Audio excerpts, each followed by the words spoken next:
जिले के मुफस्सिल थाना क्षेत्र के कब्रिबार निवासी दामोदर यादव की हत्या 3 दिनों पहले कर दी गई थी। इस मामले को लेकर भारतीय जनता पार्टी के प्रदेश अध्यक्ष बाबूलाल मरांडी मृतक के परिजनों से मिले। बाबूलाल मरांडी ने परिजनों को ढाढ़स बंधाया। उन्होंने पूरी घटना की जानकारी ली और पत्रकारों से बात करते हुए सूबे की कानून व्यवस्था पर सवाल उठाया। बीजेपी प्रदेश अध्यक्ष बाबूलाल मरांडी ने कहा कि अपराधियों का मनोबल बढ़ चुका है, आए दिन घटना को अंजाम दिए जा रहे हैं। दामोदर यादव को बहुत ही बेरहमी से मारा गया।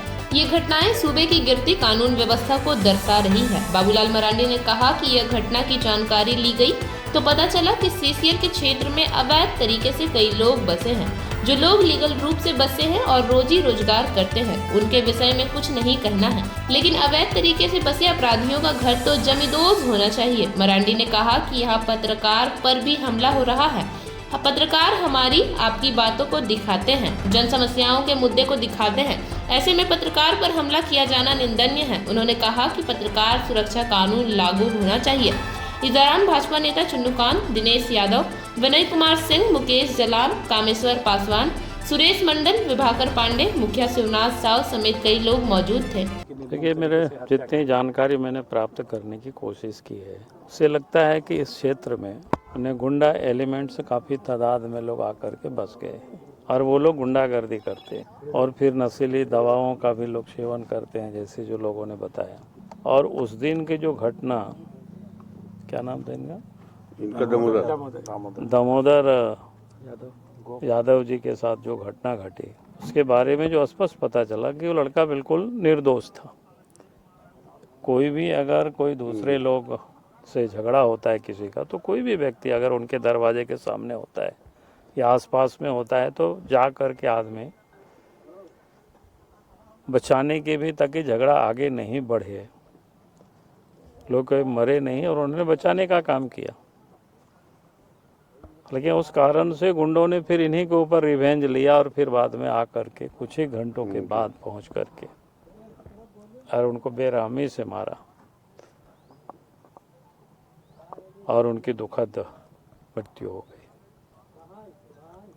घर में उनकी पत्नी है, 2 बच्ची है, उसमें भी एक बच्ची तो विकलांग है, देख रहे हैं आँख से, और एक बेटा है।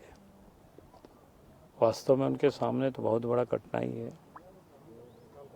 तो यहाँ 2 विषय होता है कि एक तो सीसीएल प्रबंधन से भी हम कहेंगे, क्योंकि सीसीएल के कर्मियों को बचाने के लिए उन्होंने संघर्ष किया था, यह प्रयास किया था, और उसके बाद उनकी हत्या हुई। तो सीसीएल को निश्चित रूप से इनके परिवार के योगक्षेम की चिंता करनी चाहिए। जो भी लोगों ने डिमांड किया है, हमने कहा है लोगों को लिख करके एक बार सीएमडी को नाम से लिखो, हम भी बात करेंगे। तो सीसीएल को इस परिवार को सहयोग करना चाहिए।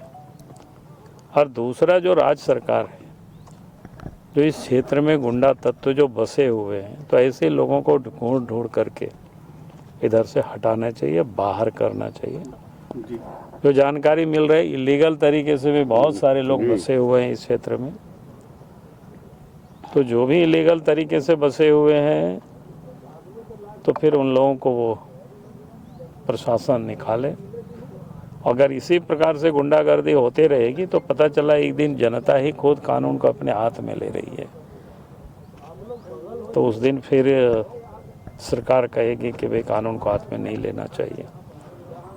तो आखिर कितना दिन तक लोग इंतजार करेंगे सरकार के निर्णयों का। इसलिए सरकार को बिना विलंब किए जिला प्रशासन को, जो इलीगल तरीके से जो लोग गुंडागर्दी कर रहे हैं, जिनके ऊपर पहले से नाम रहे, वैसे लोगों को तो कम से कम इस क्षेत्र से उनके घर द्वार जमींदोज करके हटा देना चाहिए। जो लोग आराम से रहते हैं, जो लोग जीविकोपार्जन करते हैं, कि उनके लिए मैं कुछ भी नहीं कहूँगा कि भाई जो रहता है आराम से वो रहे। लेकिन जो लोग इस क्षेत्र में एक तो इलीगल तरीके से बसे हुए हैं, फिर गुंडागर्दी भी कर रहे हैं, तो फिर उन लोगों के लिए यहाँ बिल्कुल जगह नहीं होनी चाहिए। और आज सरकार की ओर से भी इस परिवार को सहयोग करनी चाहिए।